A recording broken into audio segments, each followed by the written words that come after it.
మనతో పాటు దీంట్లో one of the resident senior journalist Srinivas ఉన్నారు. సార్ ఏంటి ముఖ్యమంత్రి డైరెక్ట్గా జీరో వాల్యూ అంటున్నారు, మీరు కూడా దానికి కౌంటర్ ఇచ్చారు ట్విట్టర్లో.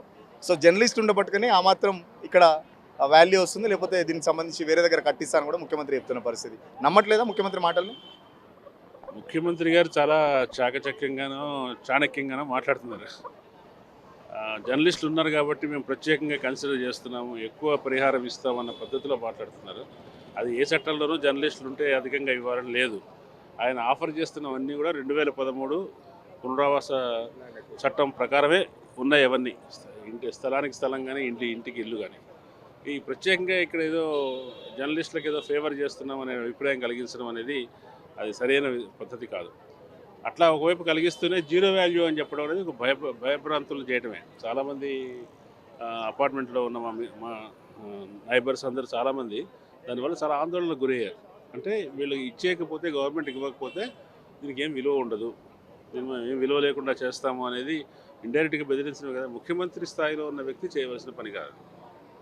కాబట్టి అది ఆయన మాటలకు విశ్వసనీయత అందువల్లనే పోతున్నది. ఆయన చాలా పెద్ద ఎత్తున పరిహారం ఇస్తానన్నా వెంటనే జీరో వాల్యూ అన్నానన్నా కానీ దాన్ని నమ్మడానికి మేము సిద్ధంగా లేరు ఇక్కడ ఎవరు. చూసారా సార్ ముఖ్యమంత్రి ప్రజెంటేషన్ చూసారా, ఏమనిపించింది? ఏంటంటే గొప్ప విశేషం ఏం లేదండి. అమరావతి గురించి గ్రాఫిక్ ప్రజెంటేషన్ ఎట్లా ఉంటుందో ఇక్కడ ఇది కూడా, ఈ ప్రజెంటేషన్ కూడా అట్లా ఉంది. గ్రాఫిక్స్ కూడా చాలా అడ్వాన్స్మెంట్ వచ్చింది కదా. ఏఐ వచ్చిన తర్వాత ఇంకా చాలా గొప్ప గొప్ప విషయాల్ని మనం ప్రదర్శించవచ్చు చాలా సులువుగా. కానీ డిపిఆర్ రెడీ కాలేదు, రెడీ అయినా పబ్లిక్ డొమైన్లో లేదు. ఎవరు మన ఇన్వెస్ట్ చేయడానికి ఎవరు రుణదాతలు ఎవరు ముందుకు రాలేదు. ఏడిబి వాళ్ళు ఇవ్వట్లేదు అనే విషయం వాళ్ళే చెప్తున్నారు. ఇప్పుడు అన్యాపదేశంగా ఈ ఇతర సంస్థలను అప్రోచ్ అవుతామంటున్నారు. డిఫెన్స్ వాళ్ళు ల్యాండ్ ఇచ్చారో లేదో తెలియదు. అనేక విషయాల్ని గుప్తంగా చాటుగా ఉంచి అంతా రెడీగా ఉంది, మేము ల్యాండ్ తీసుకోవటమే అనే ఒక వాతావరణం కల్పిస్తున్నారు.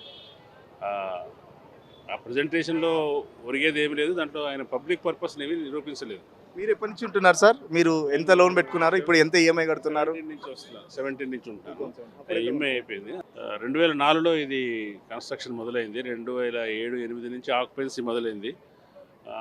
అది 2015-16 దాకా కూడా వేకెంట్ ఫ్లాట్స్ ఉన్నాయి, అవన్నీ భర్తీ అవుతూ వచ్చాయి. ఈ 7-8 ఏళ్ళ నుంచే పూర్తి స్థాయి ఆక్యుపెన్సీ ఉంది. కాబట్టి దాని వాల్యూ ఏంటి అని చెప్పడం కష్టం. ముఖ్యమంత్రి కూడా చెప్తున్నారు కదా, సమాన వాల్యూ ప్రకారం ఆ ల్యాండ్ ఇస్తాము, సంబంధించి డబుల్ బెడ్రూమ్ ఉంటే డబుల్ బెడ్రూమ్ కట్టిస్తాం, త్రిబుల్ బెడ్రూమ్ ఉంటే త్రిబుల్ బెడ్రూమ్ కట్టిస్తామని చెప్పి చెప్తున్నారు కదా. అవన్నీ కూడా ఆయన నోటి మాటగా చెప్తున్నాడు. జీరో వాల్యూ ఎట్లా అంటున్నాడో ఇది కూడా అట్లా నోటి మాటగా అంటున్నాడు. దానికి కాంక్రీట్ ప్రపోజల్ లేదు, ఇంతవరకు మమ్మల్ని సంప్రదించింది లేదు. కాబట్టి వాటికి ఏం వాల్యూ ఉంటుంది? ఈ ప్రభుత్వం చేస్తున్న చర్యలు ఎట్లా అనిపిస్తుంది? మన ఖమ్మంలో వెలుగుమట్లకు సంబంధించి కూడా పెద్ద ఎత్తున విమర్శలు ఎదుర్కొన్న పరిస్థితి. ఒకవేళ వెలుగుమట్లలాగా ఇక్కడ జబర్దస్తి ఇస్తే ఏంటి మీ పరిస్థితి? అదే ఇప్పుడు జర్నలిస్టులు కాక్కర్లేదు, కానీ మిడిల్ క్లాస్ కావడం వల్ల వెలుగుమట్ల లాంటి వాళ్ళు చేసినంత పని చేయకపోవచ్చు అని అనుకోవడమే, కానీ చెయ్యదని కూడా నేను 100% చెప్పను. అదే కానీ దానికి ఒక ప్రాసెస్ ఉంది కదా. ల్యాండ్ కానీ ఇల్లు కానీ ఎక్వైర్ చేసడానికి ఒక పద్ధతి ఉంది. ఆ పద్ధతి ప్రకారం ఇండివిజువల్ నోటీసులు ఇవ్వాలి. అసలు నోటిఫికేషన్ ఇచ్చిన తర్వాత నిర్ణీత కాలంలో గ్రామసభ జరపాలి, జరిపి ఒపీనియన్స్ తీసుకోవాలి. ఇవేవి డ్యూ ప్రాసెస్ వాళ్ళు ఫాలో కావట్లేదు. కాబట్టి దీన్ని లీగల్గా ఛాలెంజ్ చేస్తున్నాం మేము. న్యాయస్థానంలో న్యాయం జరుగుతుందని, దీని ముందుకు వెళ్లకుండా దీనికి ఒక బ్రేక్ పడుతుందని అనుకుంటున్నాం. మిగతా వాళ్ళకంటే యాక్సెస్ ఉండదు. ఒక జర్నలిస్ట్గా, సీనియర్ జర్నలిస్ట్గా మీరు ముఖ్యమంత్రి వద్దకు వెళ్ళే అవకాశం, ఆస్కారం మీకు ఉంటుంది. మరి దీనికి సంబంధించి మీరు ప్రత్యేకంగా ఏమైనా ముఖ్యమంత్రి గారు కలిసారా, లేకపోతే కలుద్దాం అనుకుంటున్నారా? ఏం చెప్తారు? కలవడానికి వ్యక్తిగతంగానూ ప్రత్యేకంగా కలవాల్సిన అవసరం లేదు. నా అభిప్రాయాలు నేను సూటిగా చెప్తున్నాను. చాలా ఇంటర్వ్యూల్లో చెప్పాను, ఫేస్బుక్ ద్వారా, సామాజిక మాధ్యమాల ద్వారా చెప్పాను. వాటిని ప్రభుత్వంలో ఉన్నవాళ్ళు, ముఖ్యమంత్రి కాకపోయినా ఇతరులు వాటిని అక్నాలెడ్జ్ చేస్తూనే ఉన్నారు. కాబట్టి కమ్యూనికేషన్ ప్రభుత్వం తరపున మంత్రులు ఎవరైనా ఇన్ఫార్మల్గా మాట్లాడటం, కానీ వాళ్ళు అధికారులు చెప్పినట్టే ఉంటారు. అధికారులు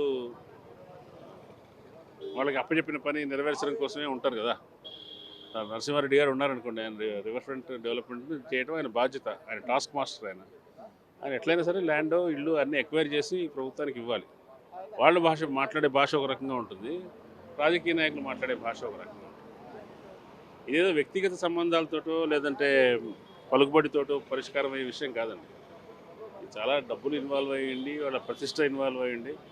హైదరాబాద్లో తన పేరుతో ఒక ఐకానిక్ స్ట్రక్చర్ ఉండాలని అనుకుంటున్నందువల్ల చేస్తున్నాడా, లేదా దీని చుట్టూ చాలా వ్యాపార సామ్రాజ్యం నిర్మించడానికి అవకాశం ఉంది, ఒక కొత్త సెంటర్ హైదరాబాద్లో ఉంటుంది కాబట్టి చేస్తున్నాడా తెలియదు కదా. అంత పెద్ద విషయాలు, అంత పెద్దవి ఇన్వాల్వ్ అయినప్పుడు జర్నలిస్టుల మాట పలుకుబడికి కానీ దానికి ఏం పెద్ద వాల్యూ ఉండదు.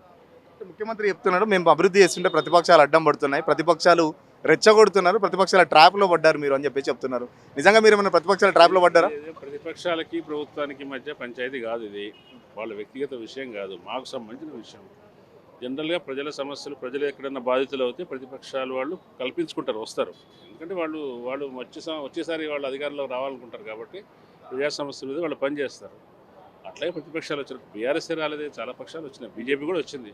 బీజేపీ వచ్చి కొండా విశ్వేశ్వరరెడ్డి గారు నేను అడ్డం పడతాను, రాజ్నాథ్ సింగ్ ఒకరికి వస్తే నేను రాకుండా నేను ధర్నా చేస్తాను, నేను మీకు మీ ఇళ్ళకి నేను రక్ష అని చెప్పాడు ఆయన. తర్వాత బయటికి వెళ్ళాక మళ్ళీ వేరే మాట్లాడుతున్నారు, వేరే విషయం. సార్ ఇక్కడ బీజేపీ డబుల్ స్టాండర్డ్ కూడా మీకు సంబంధించి ఇక్కడ బీజేపీ రామచంద్రరావు కూడా వచ్చారు, లోకల్ ఎంపీ కొండ విశ్వేశ్వరరెడ్డి వచ్చారు. మరో పక్కన 45 ఎకరాలకు సంబంధించి ల్యాండ్ ఎక్వేషన్ కూడా రక్షణ శాఖ కూడా ఇచ్చింది. దానికి సంబంధించి వేరే దగ్గర కూడా రక్షణ శాఖ భూములు ఇచ్చాయని చెప్పేసి ప్రభుత్వం లీకులు ఇస్తుంది. ఎట్లా ఉంది మరి? అధికారికంగా అయితే ఇంతవరకు భూములు ఇచ్చినట్టు మనకు తెలియదు, ఇచ్చినట్టే అని వాళ్ళు చెప్తున్నారు, అనధికారికంగా చెప్తున్నారు. అదే బీజేపీ వైఖరి కూడా ఏమంత ఆహ్వానించదగ్గంత హ్యాపీగా లేదు మాకైతే. వాళ్ళు మా వైపున నిలబడాలి. నిజానికి వాళ్ళు ప్రభుత్వంతో ఫైట్ చేస్తున్నారా, ప్రతిపక్షంతో ఫైట్ చేస్తున్నారా తెలియదు. ఓపెనింగ్ రాజ్నాథ్ సింగ్ను కూడా పిలుస్తామని చెప్పేసి ముఖ్యమంత్రి కామెంట్స్ కూడా చూసాము. ఇప్పుడు ఉగాదికి అవుతుందన్నది కాలే కదా, కాబట్టి ఏదో వాయిదా వేసుకున్నట్టున్నారు. అసలైన తొలి వెలుగు. ఫాలో వాట్సాప్ @తొలి వెలుగు official.